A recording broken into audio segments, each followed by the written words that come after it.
ازشون راضی نیستی؟ نه به هیچ وجه اصلا. بسم الله الرحمن الرحیم.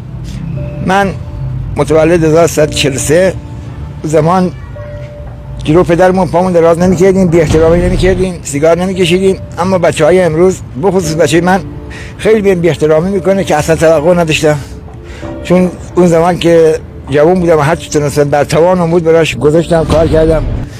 خب خونه داشتیم فروختیم، شرایط مملکت اینطوریه نتونستیم بخریم دیگه، چون 15 سال پیش خونه فروختیم. اینا با من دشمن شدن، مثل غریبه ها با هم رفتار میکنن که اصلا توقع ندارم.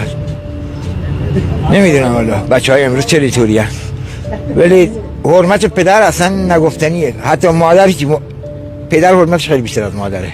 اگه بچه ها تو این ویدیو ببینن دوستان بهشون یه جمله بگی، اون چیه؟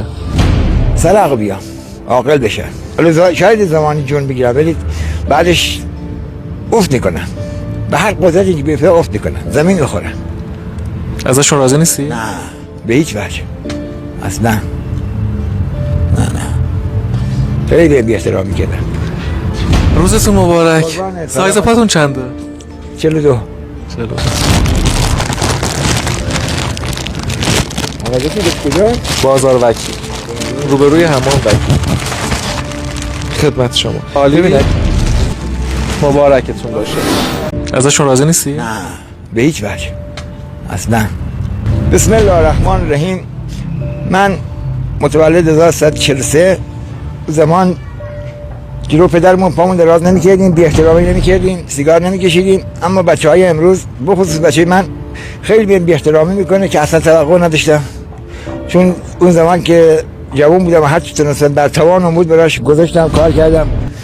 خب خونه داشتیم فروختیم، شرایط مملکت اینطوریه نتونستیم بخریم دیگه، چون 15 سال پیش خونه فروختیم. اینا با من دشمن شدن، مثل غریبه ها با هم رفتار میکنن که اصلا توقع ندارم.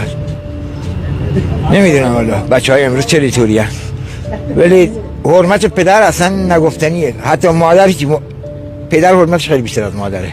اگه بچه ها تو این ویدیو ببینن دوستان بهشون یه جمله بگی، اون چیه؟ سر بیام عاقل بشن. حالا شاید زمانی جون بگیرن ولی بعدش افت میکنن، به هر قدرتی که بیفته افت میکنن، زمین میخورن. ازشون راضی نیستی؟ نه به هیچ وجه اصلا. نه خیلی بی احترامی کردن. روزتون مبارک. سایز پاتون چنده؟ 42. آقا کجا؟ بازار وکیل، روبروی حمام وکیل. خدمت شما. عالی. مبارکتون باشه.